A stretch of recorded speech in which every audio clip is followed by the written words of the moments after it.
Hey, how you doing? This is going to be my episode recap of the Real Housewives of SLC. My bad. I meant to say my reunion recaps. I'm going to do both parts. I'm going to do the last parts, 2 and 3 together, since I didn't ever get a chance to do um episode um 2. So I'm gonna do 2 and 3 together because I was like, shit, why not? Why not just put them together, seeing as how I missed part 2? And like I said, the reunion ain't reunion in anyway. But so let's get right on into it. So the second part of the reunion is more so we're gonna deal with some issues with Meredith. So it comes on, and Todd is still addressing John about the things that he said about Gwen and her parenting. Well, not her parent, but her parents, Bronwyn and her deceased father. And so, John tries to make it clear that, he never meant any harm by saying it. And then Lisa speaks up, not as she always do, and tells Todd, look, I know we said some things, but the things that I said about her father and Bronwyn, they're going to live on in infamy because we said them on TV. Of course, she knows how to deflect. But there's Meredith going off about how people just talk so bad about her. She had a whole list of shit that people said about her. Saying she was bulimic, saying she's rent. And then in the corner cussing and say, don't you rent? But it was said in a very negative way. Yeah, I guess. So the question comes in about using leverage about Brooks being gay. And she's saying, does anybody know what leverage is? It's used to maximum advantage. That's what you did. Semantics. Moving right along. So everyone has the tape of what Sean said. In essence, he was saying that he felt, not necessarily that he felt like they were using the leverage, as he did use those words, but I'm saying it the way Andy and the rest of the crew is saying it. And I think Meredith does this often. She takes things that don't really matter and push them to 1,000. Why was she so worried about, like Sean said, people outing him, which that wasn't done? But I mean, from the day I looked at the boy, I was like, oh, okay.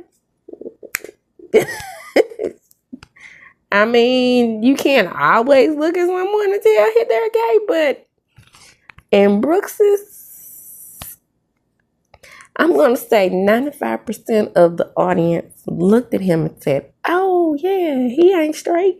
Well, that's the words Meredith would rather use. I mean, and then she went on this rant when this first came out on Twitter on the first season, and she was, I think it was towards Jen Shaw, don't quote me, talking about how, that he wasn't ready to come out. It was his decision to come out. Whatever. Girl, he ain't never been in.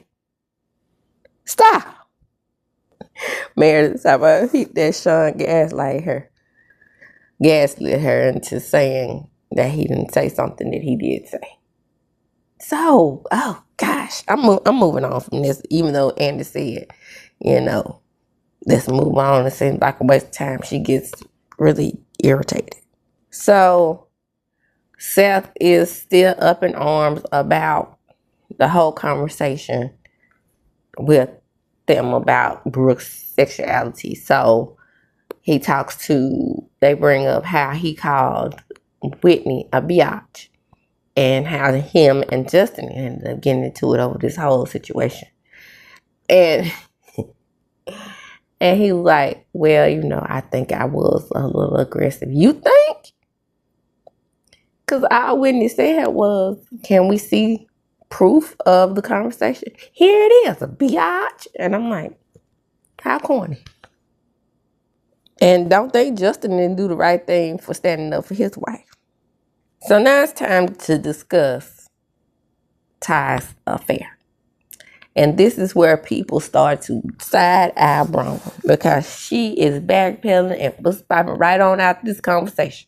Which, if she didn't come right out and say that Todd had an affair, that's how I took it. And then, Heather trying to help her out. Like, maybe it was an emotional affair. Now, that's not the way she said it. She was relating to the other women who had experienced infidelities in their relationship. But she turns into a totally different person when Todd is around. And I probably would too, because I think he's emotionally elusive, if you know what I mean. Yeah, I do. Guess I'll be like Dr. Heffernan and Contessa. Bronwyn saying that she was just now coming to these women for a group of women that she thought she could trust. But, friendships are fractured in this group, in this friend group. It is because none of y'all don't. Okay, let me just say it. None of y'all really know how to tell the truth. It's like it's fucking pulling teeth. So they get in a roundabout way and they talk about the conversation that Bronwyn had with the ladies about, like I said, her relating because, one of them had cheated before. I was confused. I think she said because Lisa had cheated before, but maybe she meant Meredith. Because Meredith, according to Lisa, she fucked everybody in New York. But anyway, that's neither here nor there. We get on with it. And Ty says he's made his wife 5 new promises: transparency, to be faithful, to be a good father to Gwen, da da da da da. He gave her a ring. Okay, yeah, that's what it was. She implied that Meredith and Lisa had an affair, both of them, not just Meredith. Why did Lisa drag Meredith all that time when she knows she had been having an affair too? Okay, we'll get on to that when we hear the rest of this. But remember, I'm watching it again with you all. I watched the first time. That was last week, y'all. I'm 50. So they had the conversation on the beach about Bronwyn being supportive. And again, it's just more of her backpedaling out of the situation. Because Meredith was like, well, what could I have done that was supportive of you? And I agree with them on this because she's confusing them on what really happened with Todd. And I think he cheated, y'all. Okay? I think he did. But let's see what he has to say while he's sitting over here looking like a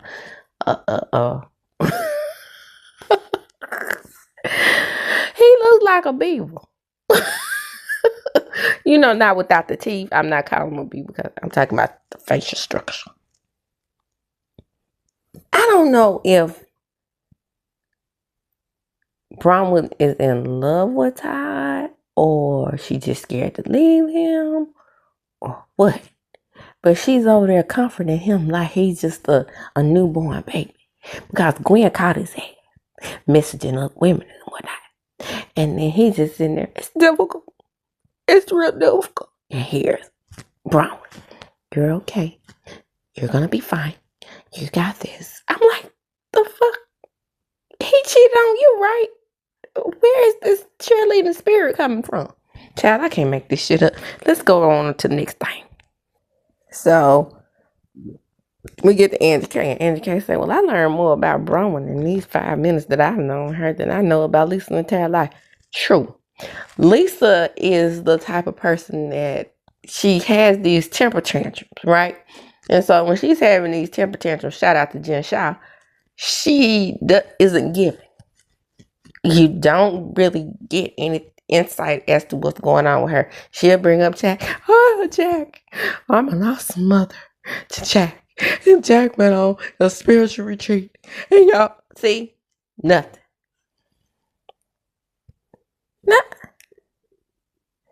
Now that I look at this thing more carefully, I'm seeing that not many of them give of their real lives on this show.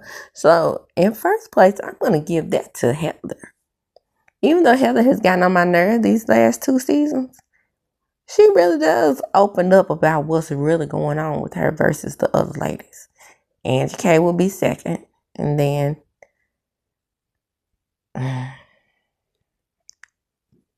Whitney, maybe.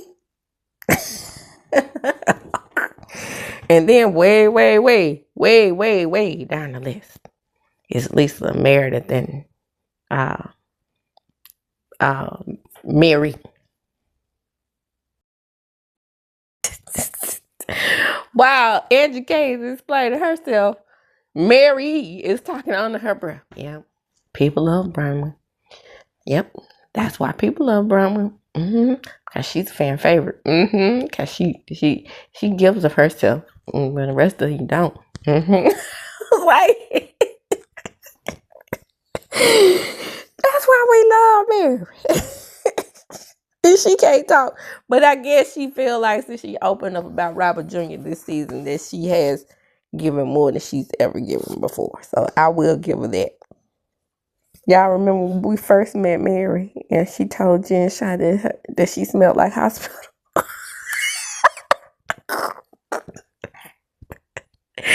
And whatever hospital smell like, it makes her sick.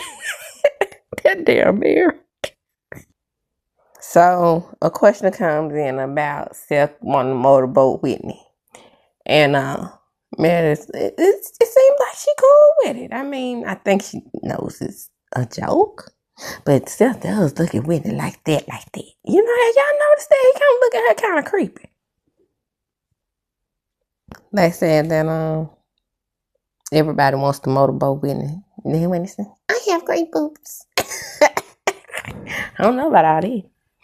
But anyway, Meredith goes on to say, well, I didn't really talk about Meredith, Bronwyn's marriage. It's just that when she came to me, I was just expressing to her how I felt about her situation. Y'all, Meredith knows how to moonwalk out of a situation, don't she? This is what I'm talking about they all lie on this show. Meredith, she used that lawyer method, like Phaedra. Now, people call her a fraud and a phony. But I'm looking at one right now in the same situation. Fraud, phony, Meredith. So another question comes in, and it's about Ty calling the tequila mediocre. I am not going to say this again. We have the best award-winning, most fabulous ever tequila that ever was ever invented. It is so great. It is so special. Nobody can do tequila like us.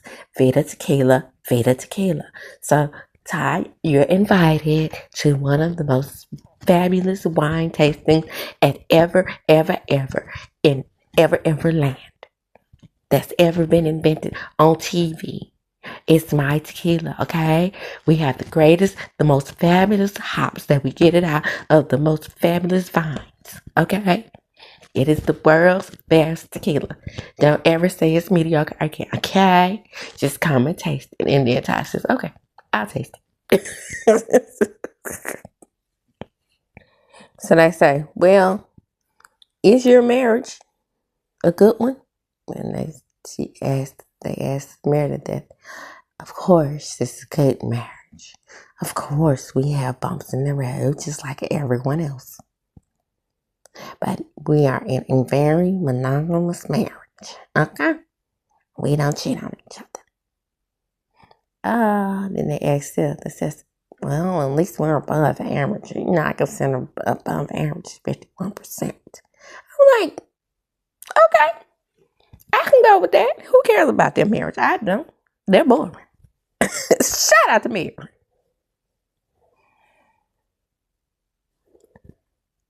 And who cares? They see each other every weekend. I mean, I recommend it. I do too. I've noticed that marriages these days work better. You know, the people who say they don't sleep in the same room. And have you heard that other lady talk about it from Abbott Elementary? What's her name? Cheryl Lee Ralph. She recommends it too. So, I mean, she seems happy. Look how young she looks. When they get together, they probably go to Pound Town. Now, the first time I watched this, it made me cry because somebody sent in a question about Robert Jr. and they were asking questions like, what was it like finding out that he had used so many different drugs and, he felt like a stain on society. And baby, when I tell you, I couldn't watch this thinking about my family member who is in the throes of addiction. It is something real serious, y'all. I'm telling you, it is emotional. And the thing about it, it takes an emotional toll on the family because what you're trying to do is get them clean. They're steady using, and then you cheering for them, and then you want them to live, and then they got to want it for themselves, and that's how it is. Period. And she was like, well, he did go to rehab willingly, and then and it was like, well, I heard that you have to want to do it. Yeah. Now and the word on the street is you partake in the sugar booger yourself now. A booger sugar yourself. That's what the word on the street is. That's what people say.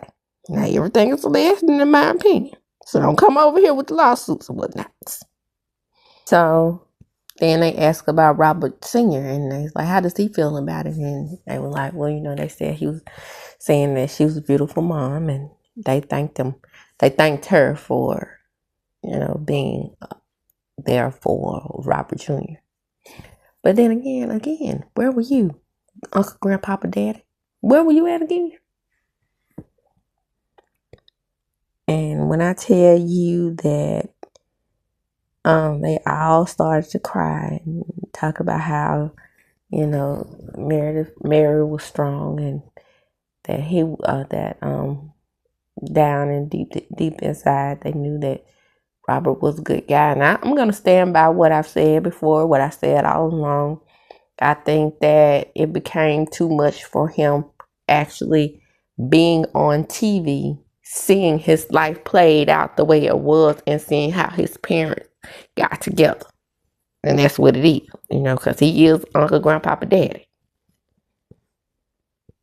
And so Uncle, Grandpapa, Daddy said that he was proud of her, and he doesn't say it often. No shit. I bet he don't. And the most emotional to me, even though they all were, was Whitney, because she knows what's going on. Her dad. And she probably said that she probably hadn't seen her dad like that since first season. So you could tell that her dad, look at him and tell he was in drugs and rock and roll, okay?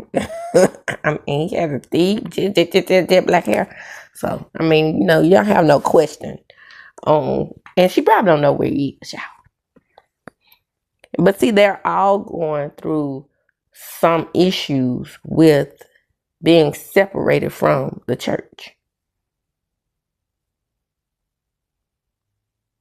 So they asked the question, was people surprised that Mary and Angie got close? I wasn't surprised. I'm like, Heather, I wasn't really surprised. It just seems like they're on separate parallels in life, and it's just, they seem like an odd match. But once that relationship began, you could see why they became as close as they did. It was about the addiction situation. It was about neither one of them having a mom. So you can really see how it came to pass or whatever. Because, it was true. Mary just really doesn't open up like that. Yeah, the renovations are done. And so they asked Mary, what were the updates on the church? And she's like, well, I've been preaching there, and we had a couple sermons there. Child, I thought the church had shut down. I ain't gonna even lie. I thought Whitney and Jen Shaw, when they went by there and they saw the doors of the church were not open, I thought it was closed for good, because they didn't mention that church not one time this season. I'm just saying. This is the first time I heard about it. So they talk about how Meredith and Mary, kind of bumped heads this season, and they were always close. But, they make amends at the end there, and They give each other a hug. And let's get on into episode 3 where we're going to see Brittany's ass. I have more recollection of that one and I could talk more deeply into it because I saw that one last night. Let's get right on into it. So, open the episode back up with Brittany. And Brittany is complaining that she didn't get a grand entrance. Well, you came in on a break, dear. You don't get to say, "Ooh, welcome." Well, I take that back. They do that sometimes. Welcome, friend of the show, because he used to always do that for Marlo. Brittany is welcome. And when she talks, when they ask her first question, she talks about how her and her daughter are back on good terms. And she's like, she had the nerve to blame other people for the issues between her and her daughter. People on that stage. Then we found out what kind of jerker Osmond can be. Him calling Bronwyn all kind of bees and all whatnot. And texting her and her basically harassing her. And then I'm so embarrassed. Why did he do those things? Girl, we tried to tell you who he was through the TV. I know I did. I said, you and that D-list Osmond gonna get you in trouble with the rest of these women because he is very misogynistic, as, in my opinion, most Mormon men are. Okay? Brenda came in the same dress as Angie K. Child. I guarantee I am you've ever been with. I am disgusted by what a low vibrational human you are. I decided to let Broma say that, her exact words. And this is my favorite. Because they say he had a teeny weeny, which I could believe. Your anatomy, but I'll remain classy in the public eye and keep it between you and me. Mary likes Jared though, cause he be dogging out Brittany. I think that's what it is, cause he DM'd her a couple of things too. Do you think Jared was using you to get on the show? Yep. She said no, but I said yeah. She says no, I said yeah. I say yeah. She say no. I be saying yeah.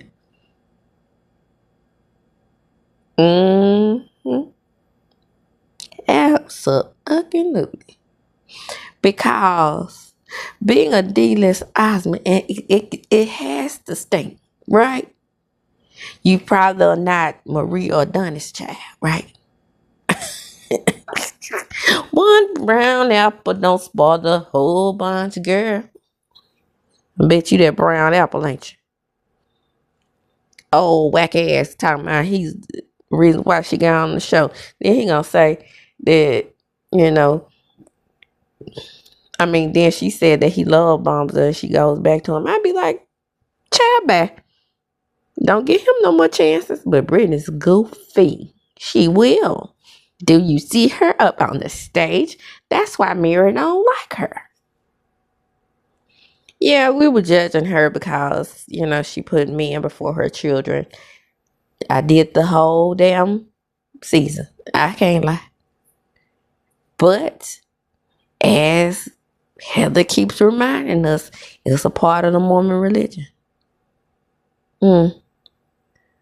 Talking about you have to put your husband before your children. And in many ways, that's that way in a lot of religions. Wink, wink, hint, hint. Not just this one.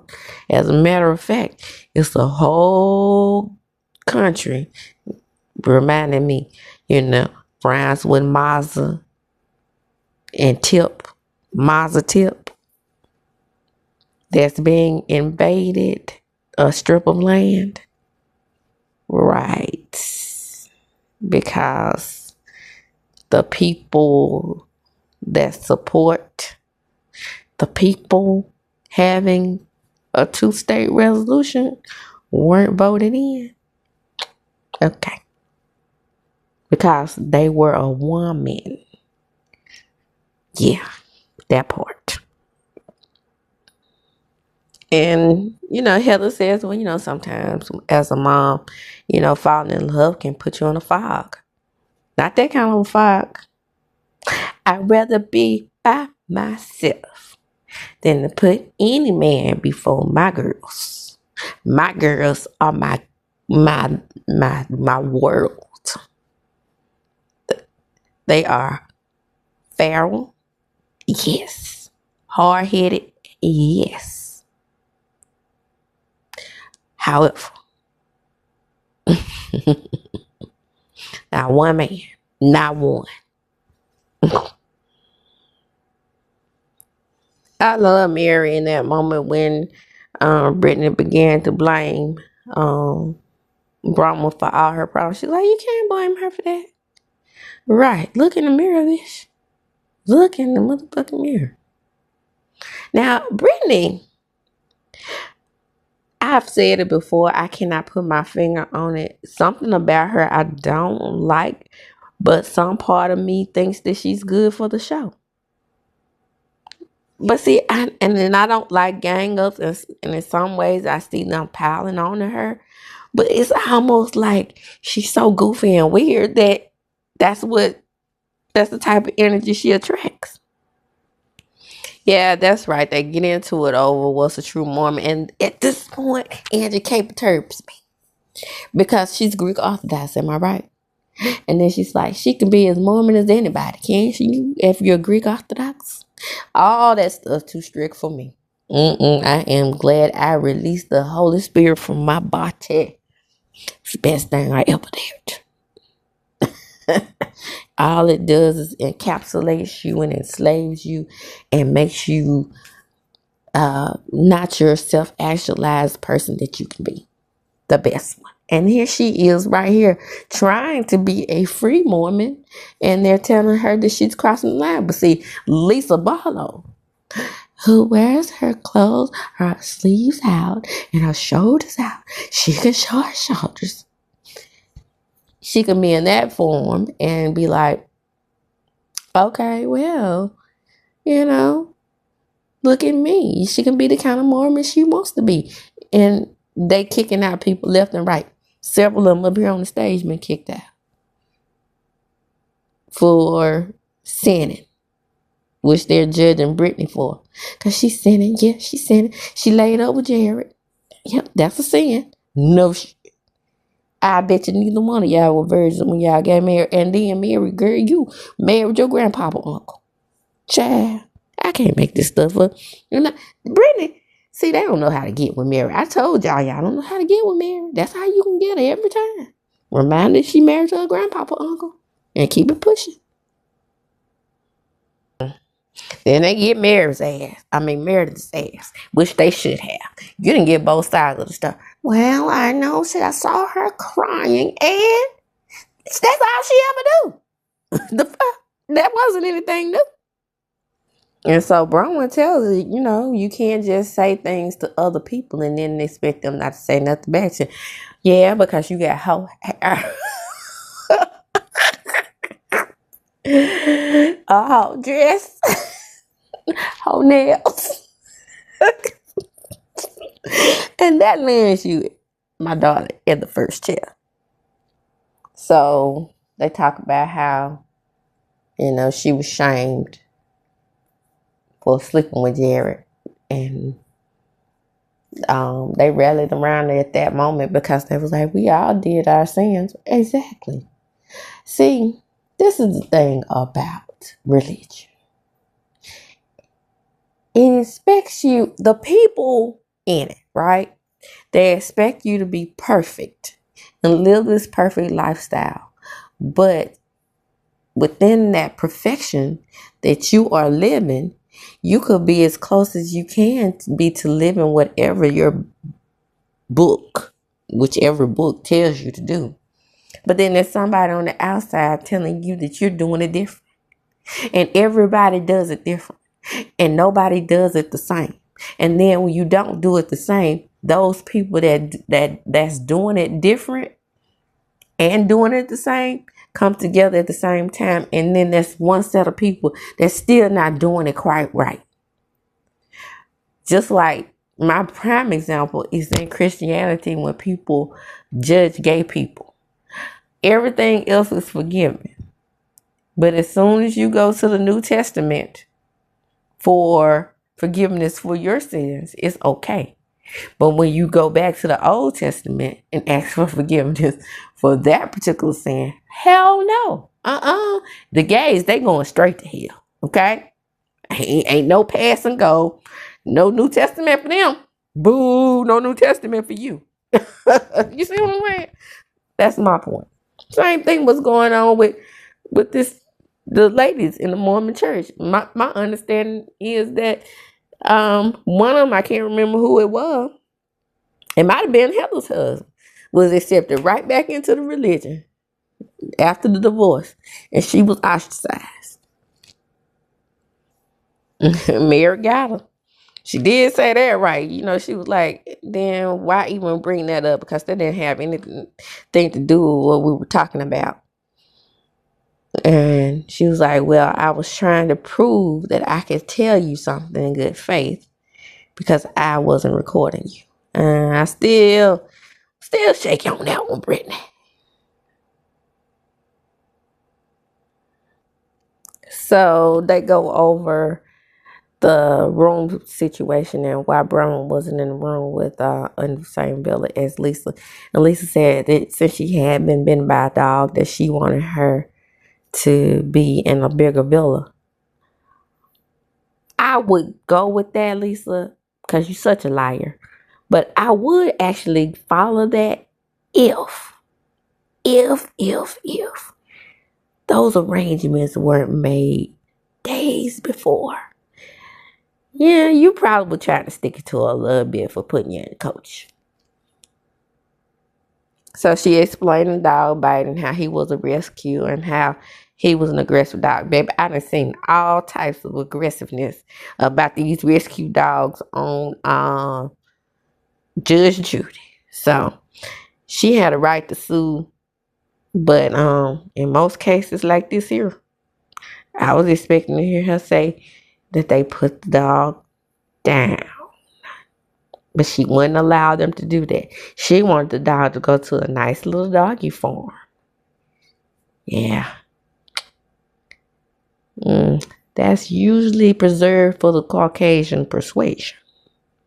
Because people of the Negroid persuasion be like, yeah, we want him to go to sleep permanently. Bite my ass like that. Yeah. Or my child. Luckily, well, not luckily, but because I love dogs, but I'm just saying, my daughter is allergic, so I'll probably never have another dog, but yeah, but it's somebody else's dog. Bite me like that right there. You gotta go sleep. Sorry. And I'm gonna get a little couple dollars from you.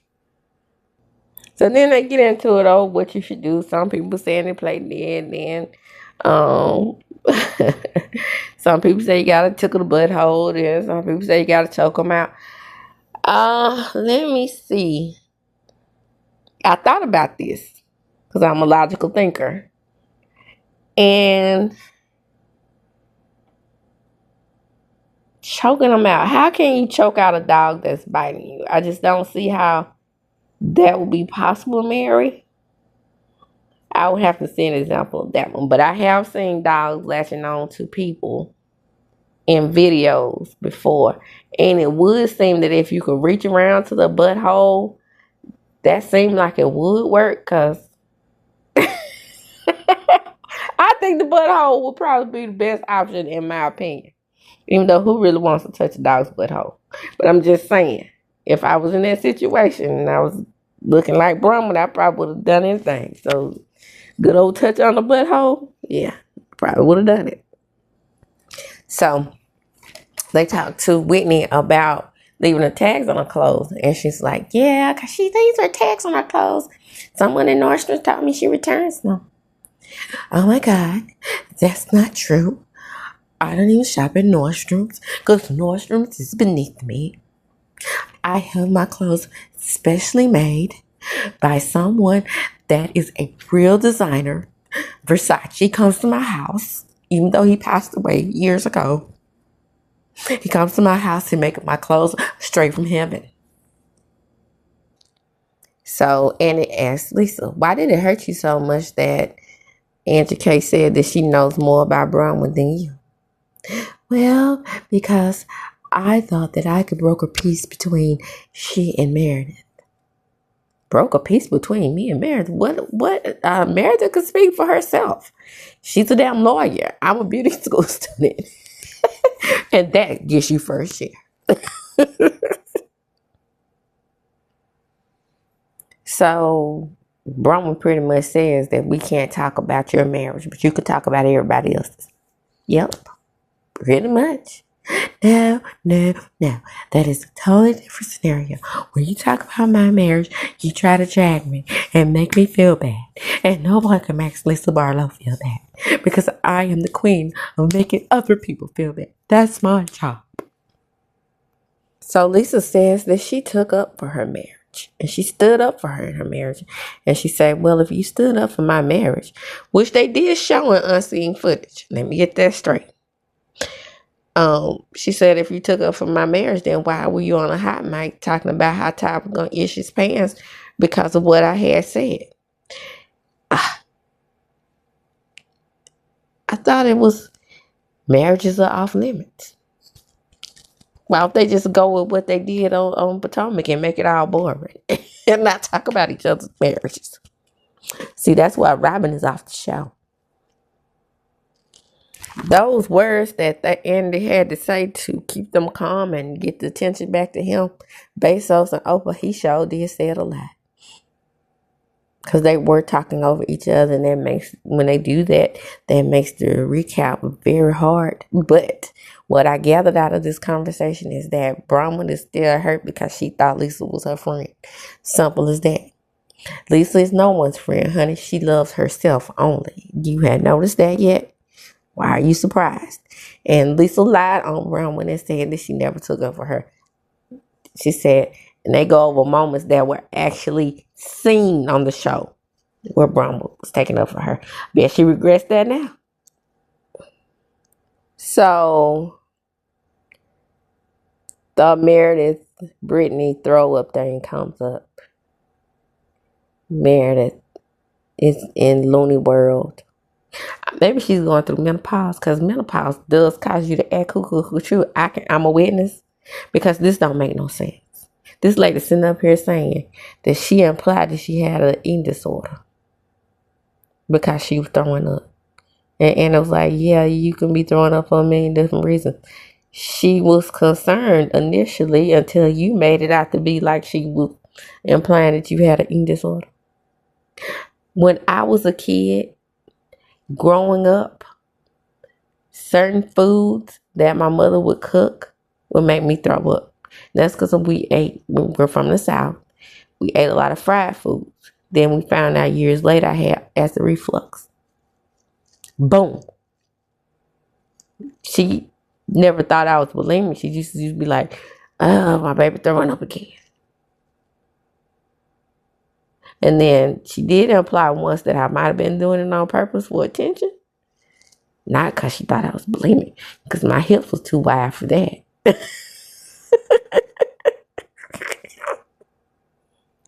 Much like I suspected. Excuse me, Brittany said she did have one. And she would never put that on somebody else.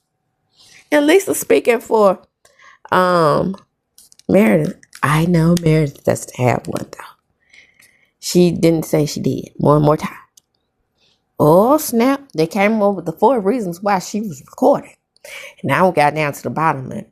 No one believes that she wasn't recording. Now, finally, I could say I don't either. I'm just recording this to send to Libby. Oh, I just wanted to send her a picture for the amount of seconds, and they caught her on tape doing it. So come clean, sis.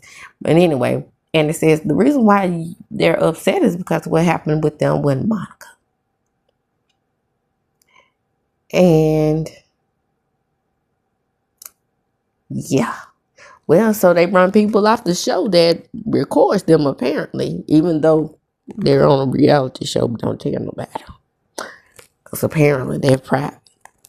And so Mary was like, well, it's done and over with, and I hope she's done too. Like Monica, right? I don't think Brittany should be run off the show. I think she's a great friend to the show. Like I said, she dissy, she lies, but everything about that in that mix makes her interesting, in my opinion. So Mary says, no, ma'am, you ain't my cup of tea, boo. I got enough going on in my life. And then she said, I'm sorry about that. And what I cannot get grown ass people to see. Mary says she's childish. That's a part of her personality. What I can't get grown ass people to see is don't change your personality for other people to get them to like you. In life, in general, someone is not going to like something about you. You can be the nicest person in the world. Look at Barack Obama, child. People don't like him. He didn't do nothing but improve the country, in my opinion. Nice, well spoken, fine. Fine. Did I say fine? I don't think it was. I think the problem was the dude was half black. That pretty much knocked him out as being one of the greatest presidents that ever lived, in my opinion. So, what was it about that moment that made you so mad at Angie? Because she ran after her. Well, I didn't like it because people that's my friends can't go running after somebody I don't like. Now, that part about Mary, something about Mary, my girl, that's one of those things that I just don't like about her.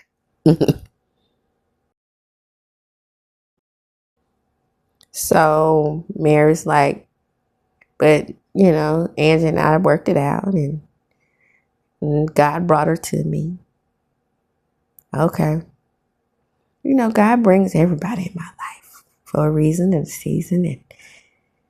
And, we bonded over our abandonment issues. Well, technically, her mom just passed away. And technically, your mom was allegedly, what you said, was just neglectful. Probably because, you married Uncle Grandpa. But that's neither here nor there. Oh, snap. We found out and married to talk to Jen Shaw. Obviously, she called me. The conversation was very, very brief. And then Whitney's like, how is that any different than me talking to, who did she say she talked to? Oh, Monica. Well, I didn't talk to Monica or Jen to dig up dirt on my friends. Was that what she did? I'm pretty sure Jen Shaw has dirt on y'all too. Because she's going to be back on the show. She's going to be another criminal back on the show. Shout out to Teresa.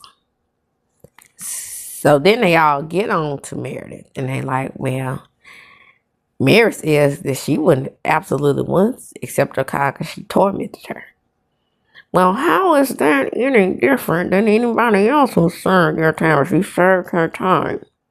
And she's paying her restitution, talking like a pure lawyer, ain't she? Well, what should she do? Curl up in the corner and die? Well, Andy said, well, she did lie to you. She lied to all of you. And then they show Heather. Heather, Mother, Momother, for dinner, family, for weather, P5, Momother, Heather. Now, I'm going to say this about Heather, and Heather got kicked up in the eye. And she held that secret for how many seasons again? Child, I can't make this up.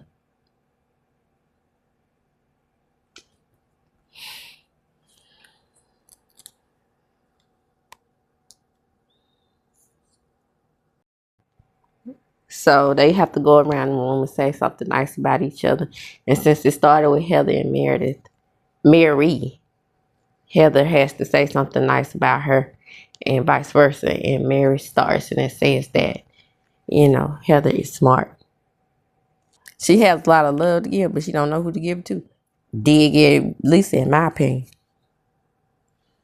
So with Lisa, she talks to Whitney and says, well, she's a great mom, and when she's committed to being a friend, she's a great one. Okay. And I wish her all the best in all her businesses. Angie and Meredith, they both compliment each other, tell each other they're beautiful, great moms, want their businesses to be successful, even though they've downed each other's businesses in the public. Well, it's true. Then she said, so she said she secretly like her when she's not being mean, and then Mary says Angie holds grudges. So do I. Is Angie a Scorpio? That's a nasty we all have. God be damn. I thought that Meredith did throw a little dig in and said, well, she's a friend to some people. Not, I hadn't seen it, I guess. Bronwyn and Heather. And she says, I've always wanted to be friends with you. And I envy your relationship with the other girl. Why? She's messy. So Heather will forever not let go of the shame and guilt that she feels for being shunned in this relationship with the Mormon church. But she knows that Bronwyn couldn't understand that. They can relate as single mothers. And they cry about it. And I think they're going to move forward. But they will continue to argue. Otherwise, the show won't be The Real Housewives of Potomac. I meant SLC. Or any other franchise for that matter. And she tells us she was a great addition to the group. She was. I mean, at the beginning, when she first got in there and she was going at it with everybody and wasn't picking and choosing who she was going at it with, and things started getting murky for me with Bronwyn, with the way she would bring things back to people and then backpedal and put. Whitney to Lisa, you're a good friend when you show up. Your hair is obviously amazing. Okay, well, I hadn't ever seen her be a good friend to somebody on the show. I've seen people be good friends to her, but hey, go off, sis. So, Andy and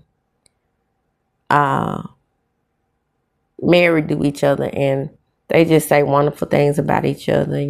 Tells her that he was glad she opened her heart. She was sweet, kind. She said the same thing about him, loving parents. And then they're about to cry, and everybody's like, this is the game we should have played. I think so too. Now that I look back on it, it should have been saying what you like about it, and then maybe like softening it up with a McNasty. But then this is part 3 reunion. Come on in. Like, comment, subscribe to my channel. For those of you who up and down, because I can't for some reason get a consistent following with this me recapping this show. For those of you who were consistently following me with this show, I appreciate it, because this is one of my favorite franchises. And no matter how much I am encouraged to drop it, like I dropped Abbott, that broke my heart. But I just could not continue to do the work on Abbott, and nobody was watching it. But this right here, and with this season the way it was, I just had to do it. And with that, I'm going to close. As I do when I close, I'm going to chalk them up. But before I do, please come on in, like, comment, subscribe to my channel, hit the notification bell button. You will be notified when I upload a video. And as I do when I close, I'm going to chalk them up. Deuces. Don't forget to check out my other avenues, Twitter. I always do that. X, Facebook, Snapchat. It's all in the box below my description.